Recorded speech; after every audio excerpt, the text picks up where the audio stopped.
Di balik suksesnya Persib di momen pramusim, ada cerita menarik yang tersimpan selama gelaran pramusim. Halo Sobat Bola sekalian, Persib Bandung resmi mengakhiri kegiatan training camp di Bali serta rangkaian ataupun kesibukan di momen pramusimnya. Bisa dibilang persiapan pramusim yang mereka lakukan sangat panjang, mulai dari latihan yang dilaksanakan sekitar pertengahan Juli, kemudian turnamen padat Piala Presiden, lanjut TC di Bali, sampai kemarin ditutup dengan selebrasi perayaan juara turnamen pramusim Dewata Challenge Series. Dan sekarang, situasinya skuad Persib kembali ke kota Bandung untuk menjalani rangkaian terakhir pramusimnya di Bandung, serta fokus penuh untuk menghadapi laga melawan Manila Tiger di tanggal 31 Agustus. Tapi, di balik kesibukan pramusim Persib Bandung, ternyata menyimpan beberapa cerita menarik. Yang cerita menarik ini penting untuk kita ketahui karena berhubungan dengan situasi transfer dan juga skuad untuk Persib Bandung di musim depan. Maka dari itu, kita di sini mau ajak kalian untuk bahas tentang topik tersebut. Kita bahas terkait hal menarik yang terjadi selama kegiatan pramusim yang dilakukan oleh Persib, situasi apa aja yang terjadi, dan bagaimana rencana Persib setelah ini.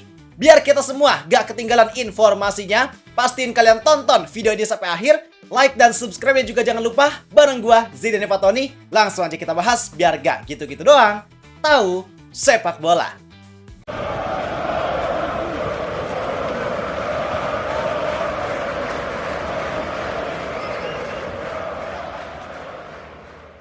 Oke, langsung aja. Jadi H+1 setelah Persib bertanding lawan Bali United, tepatnya per video ini dirilis, skuad Persib ternyata langsung meninggalkan Pulau Dewata.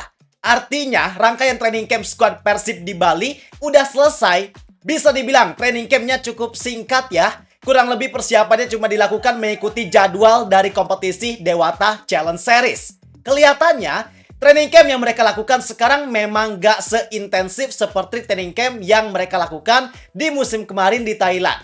Tapi gak apa-apa, skuad Persib tentu tetap bisa mendapatkan banyak hal positif dari training campnya di Bali. Yang paling utama, tentunya mereka bisa mematangkan pemahaman taktik dan juga permainan, mempererat chemistry satu sama lain, plus tim pelatih juga bisa mendapatkan bahan evaluasi untuk menentukan starting line up utama sampai nasib para pemainnya.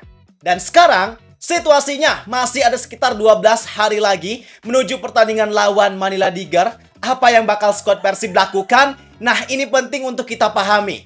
Jadi sekarang, Persib memang bakal melanjutkan persiapan pramusimnya di Bandung. Mungkin sekarang skuad Persib bakal dikasih sedikit libur dulu sebelum nantinya mereka kembali menjalani program latihan dari tim pelatih Persib. Karena menurut info yang kita dapatkan, masih ada satu pertandingan pramusim lagi yang akan Persib lakukan. Yang pertandingan ini bertepatan dengan momen launching squad mereka. Siapa lawannya? Nah, itu yang belum bisa kita kasih tahu ke kalian. Pokoknya terkait tanggal dan juga lawan yang bakal Persib hadapi, itu silakan tunggu aja pengumuman resminya dari official Persib maupun dari manajemen. Yang jelas launching squad Persib ini insya Allah pasti bakal dilakukan.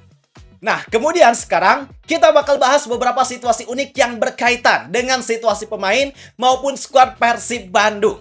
Banyak yang nanya, Bang, gimana nasib Ramon? Dia stay gak sih? Atau dipinjamkan? Atau gimana, Bang? Nah, karena banyak yang nanyain dan minta buat kita bahas tentang Ramon, oke, kita sedikit bahas tentang situasi dia sekarang ya. Jadi untuk Ramon Tangke, dia di 2 laga kemarin lawan Sabah dan juga Bali gak dimainkan bukan karena kualitas atau hal teknis lainnya. Melainkan itu dikarenakan Ramon sekarang lagi cedera bahu. Yang cedera bahu ini memang dia dapatkan pas turnamen Piala Presiden. Makanya dia gak bisa dapat kesempatan untuk membuktikan kualitasnya di laga lawan Sabah dan juga Bali. Dan Ramon juga sebenarnya ada dalam situasi sulit. Dia sempat menghilang dari sosial media. Yang hal itu memang dikarenakan banyaknya kritik yang mengarah ke Ramon Tangke. Wajar juga kalau Ramon memilih buat menghilang. Karena dampak kalau dia bacain komentar yang tentang dirinya itu pasti sangat luar biasa. Masalahnya yang mengkritik Ramon ini bukan 1-2, tapi banyak banget jumlahnya. Di setiap postingan Persib, di akun fanbase, mau apapun postingannya yang gak lagi ngomongin Ramon juga, tapi pasti selalu muncul komentar terkait Ramon Tangke. Alhasil untuk menjaga kesehatan mentalnya, dia lebih memilih buat menghindar sejenak supaya pikirannya bisa lebih tenang.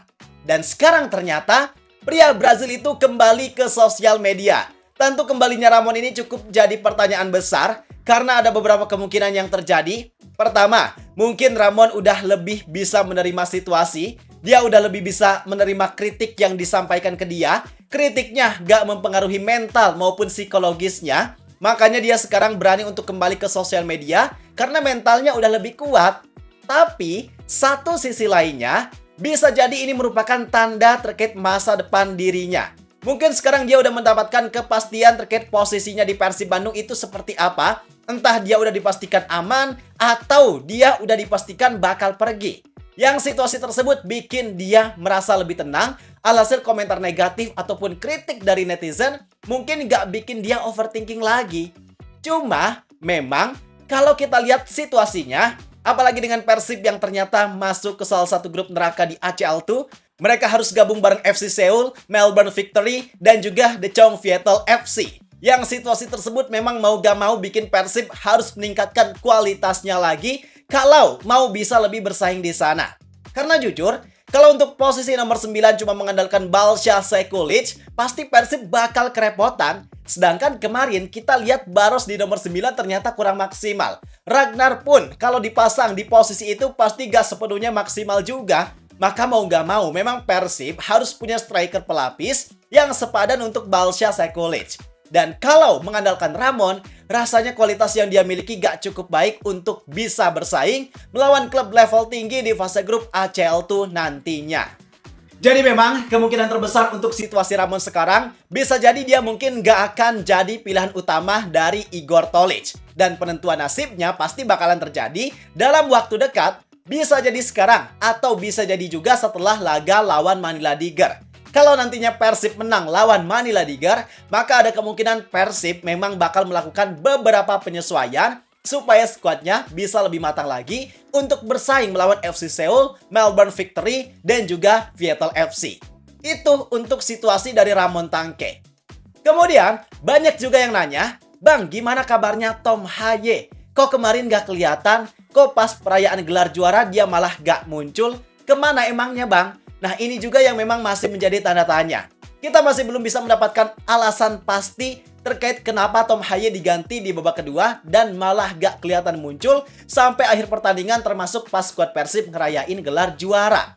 Ada yang berspekulasi, katanya Tom Haye cedera, ada luka di area matanya. Masuk akal, kalau alasannya cedera berarti kemungkinan memang dia gabung bareng Sandy Walsh karena dia merupakan pemain yang gak kelihatan di akhir pertandingan. Mungkin dia lagi mendapatkan instruksi khusus karena kayak Sandy Walsh aja dia kan datang ke Stadion Iwayan Dipta itu duluan, terus ngelakuin pemanasan atau latihannya duluan sendiri juga. Artinya mungkin memang ada agenda khusus yang dilakukan untuk pemain yang cedera, khususnya Sandy Walsh. Dan bisa jadi kalau ternyata Tom Haye mengalami sedikit cedera, maka dia gabung sama agenda yang dilakukan bersama Sandy Walsh.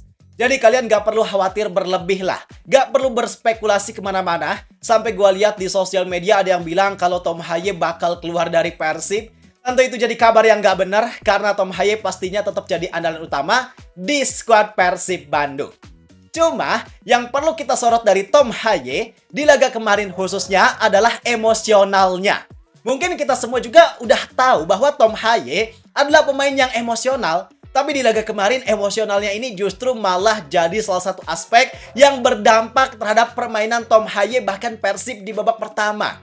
Karena di laga kemarin, Tom Haye memang beberapa kali sempat mengalami clash dengan pemain Bali dan clash tersebut ternyata bikin emosi Tom Haye jadi gak kekontrol. Walaupun ini cuma turnamen pramusim, tapi gak selayaknya Tom Haye menunjukkan sikap yang demikian. Karena kalau di pramusim aja udah seemosional itu, apalagi ketika nanti pertandingan resmi yang intensitas dan tensinya jauh lebih tinggi. Dan emosional tersebut nyatanya sangat berdampak terhadap permainan Tom Haye. Terlihat dia jadi salah satu pemain yang redup di babak pertama. Beberapa kali dia dapat bola juga seolah kayak orang yang gak niat main. Dia sempat syuting ngasal pas dapat bola muntah dari situasi corner kick. Terus sempat beberapa kali passingnya juga gak akurat. Yang situasi tersebut pada akhirnya berdampak terhadap permainan Persib yang sangat gak jelas bahkan gak maksimal. Dan situasi ini juga bukan baru terjadi sekarang, tapi di beberapa pertandingan musim kemarin juga emosionalnya sering gak terkontrol. Istilahnya Tom Haye itu adalah pemain yang moody akut. Untungnya di musim kemarin, Boyan Hodak memang punya kapasitas yang sangat baik untuk mengontrol emosi dari Tom Haye tersebut. Maka sekarang tentunya jadi ujian besar untuk Igor Tolic. Dia tentu harus sama baiknya atau bahkan lebih baik untuk bisa mengontrol emosi dari seorang Tom Haye agar kondusivitas dan juga stabilitas skuadnya bisa tetap terjaga. Oke, jadi itu penjelasan terkait situasi yang terjadi selama pramusim plus terkait rencana yang akan Persib lakukan setelah ini. Tentu kita berharap semoga semua situasinya aman terkendali, skuadnya baik, dan hasilnya bisa maksimal. Sekarang kalau pendapat kalian gimana? Boleh tulis di kolom komentar. Gua rasa cukup sekian untuk video kali ini. Like dan subscribe ya jangan lupa. Terima kasih. Gua Zidan Fatoni. Sampai jumpa di video berikutnya. See ya!